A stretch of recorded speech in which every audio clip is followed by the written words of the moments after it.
intambara ndetse n'ihirikwa ry'ubutegetsi ni kamwe mu kaga gahangayikishije isi kuva mu myaka ya kera kugeza na n'ubu. Ku bw'ibyo rero mu 1896 ako kaga katashye u Rwanda nk'icyo tuzi twese nk'intambara yo Kurucunshu, kudeta ya mbere mu mateka y'u Rwanda. Iki gikorwa karundura kikaba cyarasize kirangije ingoma y'umwami Rutarindwa wapfuye yiyahuye, maze Yuhi wa gatanu Musinga atangira kuba umwami mushya w'u Rwanda. Mundira maze ngufata akaboko, mu Rwanda rwaziraga AK47, rukazira BM21 Grade, rukazira Katiwisha ndetse n'izindi, ahubwo rukarangwamo imiheto, amacumu ndetse n'imyambi. Niba ari ubwa mbere wisanze hano, kora subscribe kugira ibiganiro nk'ibi bitazajya bigucika. Nge ndi JP, turi ku muyoboro mugari JP TV Show. Ikaze mwese muri isanga. Ibi byose bijya kuba, u Rwanda rwabayemo impinduka zikomeye z'icyitegererezo mu mpera z'ikinyejana cya 19. Umwami Rwabugiri yayoboye kuva mu 1867 kugeza mu 1895, yashyizeho ubutegetsi bw'icyitegererezo ndetse n'ubuyobozi bukomeye. Si ibyo gusa kandi, ahubwo yakomeje gushyira imbaraga ze zose mu gushyira hamwe ndetse no kongera ubutaka bw'ubwami byazanye igihe cy'amahoro n'iterambere. Ariko urupfu rwe mu 1895 rwateje intambara y'ubutegetsi hagati y'abamukomokaho, bikarangira ari cyo gitero cyo Kurucunshu. Muri icyo gihe kandi u Rwanda rwari igihugu kimwe gifite ubuyobozi bukomeye cyane. Ubuyobozi bw'ubwami bwa Rwabugiri bwari ingenzi mu kugumya umutekano no kugenzura uturere dutandukanye tw'ubwami. Ariko nk'akaga kose, urupfu rwe rwasize icyo mu butegetsi, maze amakimbirane akomeye mu muryango w'ibwami atangira kwigaragaza. Ubwo rero kubura umuyobozi ukomeye byateje ikibazo cy'ubutegetsi ndetse n'intambara mu gihugu, bityo rero bikaba ari byo byateye igitero cyo Kurucunshu.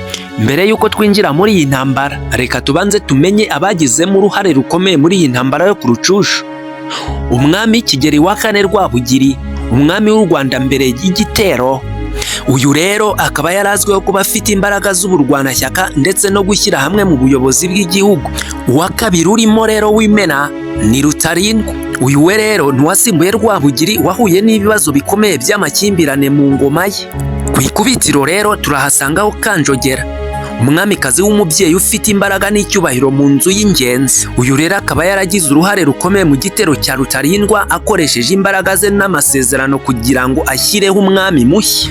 Undi tutari burenze ingohe ni Yuhi wa gatanu Musinga, umwami waje ku butegetsi nyuma y'igitero cyo Kurucunshu. Akaba yarashyigikiwe n'amatsinda y'abashakaga gutsinda Rutarindwa na Kanjogera. Ikindi kandi gihambaye, ukuba mu butegetsi kwe kwatangije igihe gishya mu mateka y'u Rwanda. Noneho icyo nkusaba, kurikira neza nibwo tugeze ku ipfundo ry'inkuru yacu.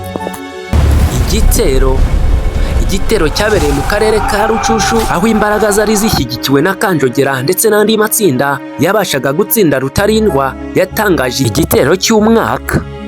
Akarere ka Rucunshu kabaye icyicaro cy'amakimbirane, imbaraga zayobowe na Kanjogera n'amasezerano ye zatangiye igitero gikomeye. Ubwo icyo gitero gitangizwa n'abari bashyigikiye Rutarindwa. Intambara ikurikiyeho yari yihuse kandi ikomeye, aho byaje kurangira Rutarindwa hasize ubuzima. Intsinzi y'igitero cyari ikimenyetso cy'ubuhanga bwa Kanjogera n'amakimbirane akomeye mu nzu y'ibwami. Nk'uko tubikesha umwanditsi Nyirishema Celestin ubitubwira, umwami Kigeli wa kane Rwabugiri yatanze mu mwaka w'1895 arashwe umwambi mu jisho ubwo yari ari mu Rusizi, ubwo yari akubutse mu bitero byo kwijwi. Ubwo umurambo we waje gushyingurwa mu irimbi ry'abami n'abagabekazi babo mu mudugudu wa Nyakavunga, akagari ka Kigabiro, umurenge wa Rutare, akarere ka Gicumbi mu ntara y'Amajyaruguru. Ariko mu gutanga kwe yasize akoze ikosa rikomeye cyane, aho yasize mu Rutarindwa amuhaye umugabekazi w'umutsindirano Kanjogera Nyiramibambwe. Ku bw'ibyo rero, kubw'akagambane ka Nyiramibambwe wa kane Kanjogera, umwami Mibambwe wa kane Rutarindwa yahiritswe ku ngoma ndetse aranicwa, maze himika umwana wa Kanjogera witwaga Musinga. Dore igikomeye, guhirika ubutegetsi nibyo byabaye intambara yo Kurucunshu, aho umwami yari atuye mu karere ka Muhanga. Ariko ubu bugambanyi ntabwo umugabekazi yabwifashijemo wenyine, ahubwo yifashishije basaza be harimo Kabare ndetse na Ruhinankiko, hamwe kandi n'umutwe Rutishereka wari uyoboye ingabo z'Abashakamba, na Rukangishashyamba rwa Kanyamuhungu wari igisonga gikomeye ibwami. Ariko ibi ntibyari bihagije kugira ngo intambara ibe. umwami Mibambwe wa kane Rutarindwa nawe yari afite abamushyigikiye cyane barimo Rutikanga rwa Nkuri y'ingoma ndetse na Kibaba cya Ndungutse wari ushinzwe kurinda ingoma y'Ingabe Karinga. Ikindi kandi hakaba harimo n'abarwanyi kabuhariwe aho twasangamo nka Bisangwa bya Rugombituri wayoboraga ingabo z'Inganguzarugo, Mugogo wa Shumbusho wayoboraga ingabo z'Abarasa ndetse na Muhirwa wayoboraga ingabo z'Inyaruguru. Rero aba bantu ndetse n'abiru bamwe bemeraga ko umwami Mibambwe wa kane Rutarindwa agomba kuguma ku ngoma kuko yayirazwe byemewe kandi yari yarakorewe imihango yo kwimikwa imbere ya rubanda, ngo hari harimo kuba yarakomokaga mu muryango w'Abakono uzwiho gutera umwaku abatware bakomokagamo ngo bapfaga urupfu rubi. Urundi rugero bavugamo Umugabekazi Nyirayuhi wa gatatu Nyamarembo wateye umwaku umuhungu we Yuhi wa gatatu Mazimpaka akaba yariyahuye ku rutare kubera amakaburo. Ngo nyina wa Kigeli wa kane Rwabugiri Nyirakigeli wa kane Murorunkwere nawe yari umukono, yishwe n'umuhungu we umwami Kigeli wa kane Rwabugiri amuziza akatwite. Nyuma yaho Rwabugiri yishe abantu bo mu muryango we ahorera nyina asanze yarabeshywe, ubwo bivugwa ko ari umwaku w'Abakono. Ubwo ibyo byose byashyizwe hamwe bavuga ko umwami Mibambwe wa kane Rutarindwa atazigera ateza imbere u Rwanda, ariko mu by'ukuri icyari kigamijwe kwari ugushaka kwimika umuhungu w'amaraso w'Umugabekazi Kanjogera. Dore ikindi kirego bamuregaga gikomeye, berekanaga ko umwami Rutarindwa yari umwami utazi gufata ibyemezo kandi afite ubumuga bw'umubiri kubera umubyibuho ukabije watumaga atava mu nzu. Ikindi kandi akarwara ibisebe byinshi n'amavunja menshi hose. Bakanamushinza ko kandi ngo ingoma yamurambiye kandi atari we wagombaga kuyima rwose. Umwanditsi Alegisi Kagame avuga ko Ruhinankiko yamutangarije ko umwami Mibambwe wa kane Rutarindwa ashobora kuba yararozwe uburozi butuma aba ikigoryi kuva akimara kwima ingoma ubwo Kigeli wa kane Rwabugiri yari akiriho. Nka Muhigirwa ubwe yamugiriye inama yo kwikiza itsinda ryamugambaniraga harimo n'abasaza ba Kanjogera, Kabare na Ruhinankiko akabica bose ingabo zabo zigahabwa abandi, ariko umwami Rutarindwa akabyanga ngo bataziteranya n'Umugabekazi. Ibi bimaze kumenyekana, umwami Rutarindwa yatangiye kwivumbura kuba mushyigikiye uruhongohongo. Nkaho Bisangwa bya Rugombituri yoherejwe mu ntambara Ishangi aho yaguye mu ntambara yicwa n'abasirikari b'Abanyekongo bayobowe na Liyetona Sangarate. Uko byagenze rero Bisanga yanze guhunga, aravuga ati mpunze mva mu mahanga byakumvikana, ariko ndi mu Rwanda nahunga njyahe? Akomeza asatira ingabo za Kongo. Liyetona Sangarate aramurasa arapfa.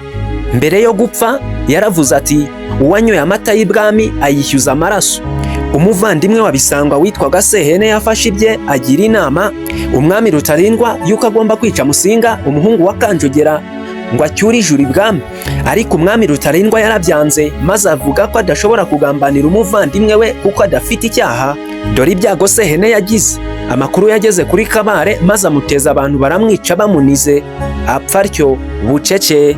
Nyuma yaho gato abari bashyigikiye Musinga basize amaboko hamwe y'abashyigikiye Musinga wari ukiri muto, ubwo bakiyegereza abari bene Kigeli wa kane Rwabugiri batigeze bagira amahirwe yo kwima ingoma. Icyari gisigaye rero kwari ukwikiza umwami Rutarindwa. Bashoboraga kubikora bamuroze cyangwa bakamuta mu gico bakamwica, ariko yari arinzwe n'inkoramutima ze, bahisemo inzira y'imirwano.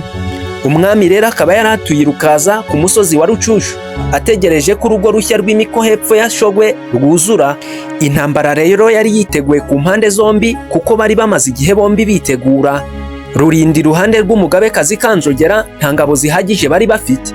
Mu gihe gito cy'urugamba ingabo za Rutarindwa zari zazengurutse inzu yari irimo Musinga ndetse na Kanjogera Umugabekazi.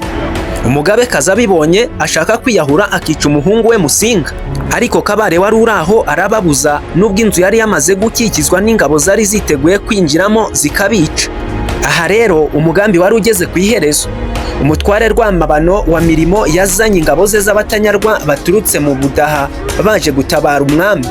Bitunguranye baje kugwa mu ngabo za Kabare zirabayobya maze zitangira kwica ingabo za Rutarindwa. Ubwo urugamba rusubira inyuma. Ingabo z'Abatanyarwa zateye imbaraga uruhande rwa Kanjogera zinganya urugamba. Ubwo bigeze aho umwami Rutarindwa abona ko amaherezo yageze, yinjira mu nzu hamwe n'umuryango we harimo umwamikazi Kanyonga n'abahungu be batatu ndetse kandi n'inkoramutima ze zari zemeye gupfana nawe. inzira atwikwa bose bapfiramo. Umwami Rutarindwa yatanze atyo. Ubwo byihuse cyane Kabare yihuse yateruye Musinga wari muto amwereka imbaga yari ihagaze mu marembo ati, Rubanda dore umwami w'ukuri. Rubanda yarazi ingoma Yuhi Musinga, naho Rutarindwa we yigize ikigomeke cyihaye ingoma. Ariko bamubwira ko ingoma z'ingabe zihaye, asubiza ati, haguma umwami naho ingoma yirabazwa. Ariko bamubwira ko nta Karinga irimo. Yihuse bwangu ahita yiruka ajya gukura ingoma Karinga mu nzu yari irimo gushya, nuko maze bayizimisha amata. Uko guhirika ubutegetsi rero byakurikiwe n'intambara zikomeye zasanze ubwami budafite ingabo zikomeye cyane.